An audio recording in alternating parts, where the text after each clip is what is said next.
I'll be honest. Last year, I came really close to walking away from my business. And it's something that I think is more common than you realize in business owners, but maybe we're not all willing to admit it.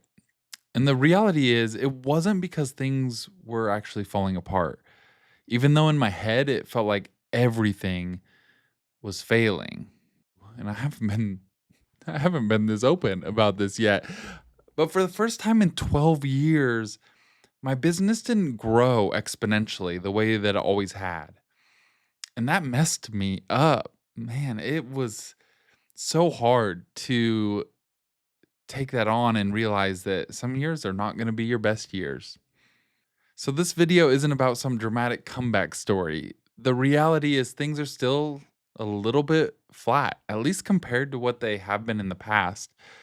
But I'm working on rebuilding, doing something different, learning from the quiet and being willing to truly grow in this season, even if it's behind the scenes right now.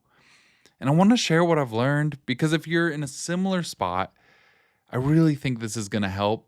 Here's what nobody is telling you about running a business for a long time. You can easily get addicted to growth. You get used to the momentum. Every year there's progress, and that progress becomes how you measure whether you're doing a good job. It's honestly like the craziest adrenaline high to us work addicts, right? And for 12 years, my business grew. Not always by huge leaps, but it truly was measurable growth that felt like, wow, I'm doing something. More clients, it was more revenue, it was more opportunities. I thrive off of new opportunities. And every single year felt like proof that I was on the right track. It was that feeling. It was just like, yeah, Austin, you're doing something right. You're doing something good. And then last year, that feeling went away. It was truly just gone. And it wasn't because we shrunk. Like I expanded my team. We did amazing things. The projects we did were incredible. We didn't even lose money. We just stayed flat from a financial perspective. This high that I've been running and chasing for years now, it just all of a sudden was no longer a high. And it felt like I had to go to work and just show up and do a job. And that was hard, especially when this is your baby, especially when this is something you have built for many years and you have poured countless hours into. I can't even imagine. It felt like I had hit a ceiling, like I was running as hard as I could and still getting nowhere. Almost like you're running on this treadmill that's just taking you nowhere. I was staying in place. And I wondered if I had maxed everything out and I was really starting to question myself. Is this all I'm capable of? And it was hard because the numbers were saying one thing, that we were okay. But my head was telling me another thing, that we were all out of air, that it was over. Business has truly always been my version of a video game.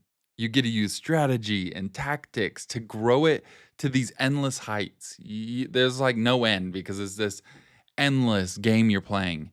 You can get to try something new and see if it works, and if not, you just adjust. And it's always been fun. I'd wake up in the morning, and the first thought wasn't, what do I get to work on today? This is going to be fun. It was, what do I have to get done today? What do I almost have to get through today? But every time I sat down to work, that question was there. Is this still worth it? When you feel like you're out of air, but you're still gasping. There was this one day where all came to a head. I was sitting at my desk, staring at my to do list, and I just felt, again, heavy. Like every single task on that list was something I had to force myself to care about. But I had a lot of responsibilities. So I couldn't just walk away without thinking it through. I couldn't just quit, right? Some people can easily just quit and go find another job. That's not the case for me. But I also didn't want to continue showing up feeling like this. So I did something I don't usually do. At least I didn't do at the time. I closed my laptop, I grabbed a notebook, and I just started writing. It wasn't a business plan. It wasn't a strategy like typical. It was just honest questions and honest feedback. Things like, why do I feel like this? What has changed? Is it the business? Is it the industry? Is it the economy? Or is it something deeper within myself? I I just don't know, like, why did it still feel like failure? Because I had tied my identity to growth. And if I'm honest, I'm still working on this. But somewhere along the way, I'd started believing that if my business wasn't growing, then I wasn't good enough or I'm an imposter. I thought I had gotten over a lot of my imposter syndrome, but it's still there. Imagine that. And that growth was the only proof that I was doing something that mattered. And when the growth stopped, I didn't just feel stuck in my business. I felt stuck as a person. Like it felt like my whole life just kind of got stuck in the mud, not just business. The last thing that I know I realized, and this one hurt to admit, but was that I had stopped playing. I said earlier that business has always felt like a video game to me. Strategy, tactics, trying new things, seeing what works. That's what made it exciting. But somewhere along the way, I had turned it into a checklist. I had really gotten out of the creative side of my business, which was hard because I love creating, and creating brings life and joy. And for me, business is now business. But I also love growing a business, right? So it's this hard thing. But I was so focused on what I was supposed to be doing and what successful business owners do and what the experts say. Gosh, that's the hardest one, that I stopped doing what I actually wanted to do. I wasn't experimenting anymore. I was just truly doing what I thought I had to do. I wasn't trying things to just see what would happen. I was just grinding through the right steps or the right results that I'm trying to produce. And when they didn't, I felt like I had failed, like over and over again. This was endless. For months I was feeling this. But the formula was never the point. The point was the discovery. The point was the process. And I had completely lost that.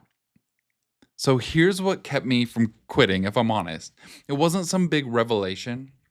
It wasn't a mentor giving me perfect advice. It was just a quiet realization that the thing I was ready to walk away from wasn't actually my business. It was the pressure I'd put on myself, the story I'd been telling myself about what success is and what it should look like. And once I saw that, I could start asking better questions.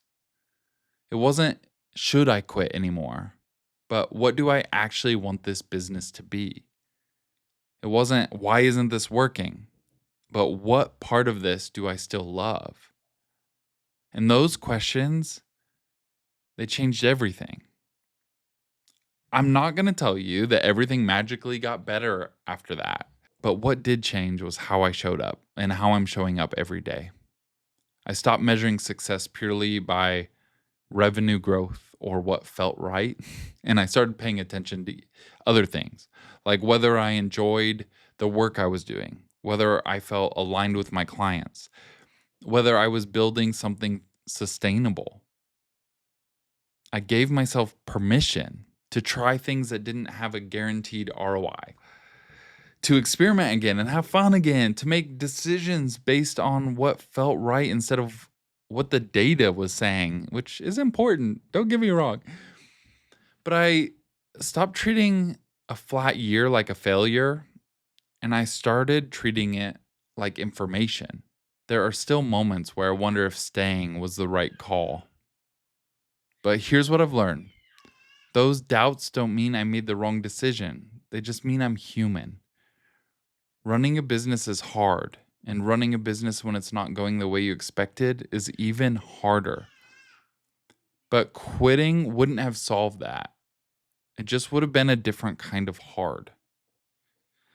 If you're in a season right now where your business feels heavy, where you're questioning whether it's worth it, where you feel like you're failing, even though objectively you're probably not, I want you to know something. It's okay to feel that way. And it doesn't make you weak or ungrateful or a bad business owner. It just makes you someone who cares deeply about what they're building. And that's good. It's good to care deeply. And sometimes caring deeply means feeling the weight of it. But before you make any big decisions, I want to encourage you to ask yourself the same questions I ask. Is this really about my business? Or is this about the story I'm telling myself about my business? Am I chasing a version of success that was never realistic? Have I lost a part of this that used to feel like play? And if I could rebuild this in any way that felt like mine again, what would that look like? I hate to say it, but sometimes the answer is to quit. Sometimes walking away is the healthiest and the bravest thing you can do. But other times the answer is to stay and rebuild your relationship with the work you're already doing. I'm glad I didn't quit. At least I haven't yet, right? Not because everything is perfect now. And it's not because my business suddenly took off again and it validated my feelings, but because I learned something about myself that I wouldn't have learned if I'd walked away. I learned that I can sit with uncertainty, that I can feel like I'm failing and still show up, and that I can have a flat year and still be okay. But I feel more grounded now. I feel more resilient and someone who can weather the seasons that don't look like growth and still believe in what I'm building. If that's you right now, I hope this helps. I hope it reminds you that a hard season doesn't mean you're doing it wrong. And I hope it gives you permission to redefine what success looks like for you so that it's something you can actually sustain. If this resonated with you, I'd love to hear about it. Please drop a comment or send me an email or find me in any way because I want to know. I wish I had a video like this to watch. I wish that I had felt seen. And I want you to know that I see you and it's okay. And remember, enjoy the journey, even when it's hard.